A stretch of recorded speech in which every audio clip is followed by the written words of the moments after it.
जब भी scrutiny form भरे जाते हैं वो डेटा रेडी होता है और वो दिया जाता है विभाग। शिक्षा विभाग अभी काफ़ी व्यस्त रहा पिछले दिनों के अंदर, वो जिम्मेवारी से इस काम को कर रहे हैं। L1 की जो डीवी है वो शीघ्र ही उसका शेड्यूल जारी करेंगे। ऑनलाइन तैयारी, ऑफलाइन जैसा अनुभव कपिल सर के मार्गदर्शन में करें RAS, PSI, EO, RO और अन्य भर्ती परीक्षाओं की तैयारी बूस्टर एकेडमी के साथ। अभी डाउनलोड करें बूस्टर एकेडमी ऐप। शिक्षक भर्ती की बात करेंगे, अभ्यर्थी बहुत सारे हैं। लेवल 1 के अभ्यर्थी थोड़े परेशान हैं। वो कह रहे हैं कि उनका अभी तक डेटा विभाग नहीं पहुंचा है। वो निदेशालय गए थे, वहाँ पे क्या कुछ लेवल 1 की स्थिति अभी तक?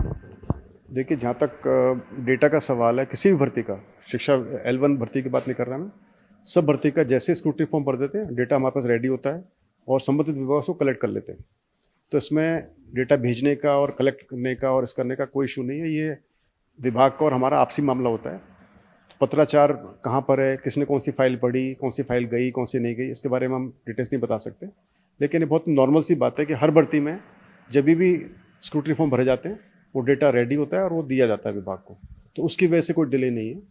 मैं समझता हूँ कि चूँकि शिक्षा विभाग अभी काफ़ी व्यस्त रहा पिछले दिनों के अंदर, ट्रांसफ़र हो रहे से और कई सारी चीज़ें चल रही थी, तो मुझे लगता है उसकी वजह से थोड़ा बहुत डिले हो सकता है। मगर और शिक्षा विभाग पास काफ़ी लोड भी रहता है, तो ऐसा नहीं कि वो इसको डिले करेंगे जानबूझकर।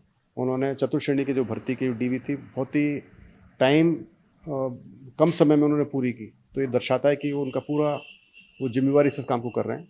मैं उम्मीद कर रहा हूँ कि जो L1 की जो डीवी है वो शीघ्र ही उसका शेड्यूल जारी करेंगे। क्या इसमें L1 में थोड़ा सा समय इस वजह से भी लग सकता है? 11 सवालों को लेकर कोर्ट में हियरिंग चल रही है। बीच भर्ती प्रक्रिया में जो प्रक्रिया है, मार्किंग सिस्टम, वो बदलने को लेकर भी चुनौती दी गई है। कुछ विवादित सवालों को लेकर भी है। कोर्ट ने जवाब भी मांगा। नहीं, जो कोर्ट की जो कार्रवाई होती है इसका कोई संबंध नहीं होता है जब तक कि कोई स्टे नहीं हो। जब तक इस पर कोई स्टे ना हो, जब तक कोई इस पर निर्णय नहीं हो, उसका कोई संबंध नहीं कि डीवी प्रक्रिया डिले होगी, जल्दी होगी और रोक दी जाएगी या सोचा जाएगा कोर्ट का क्या निर्णय आता है। ऐसा नहीं होता। यदि ऐसा बीच में कोई निर्णय आएगा तो वो देखा जाएगा। अभी फिलहाल तो ऐसा कुछ भी नहीं है।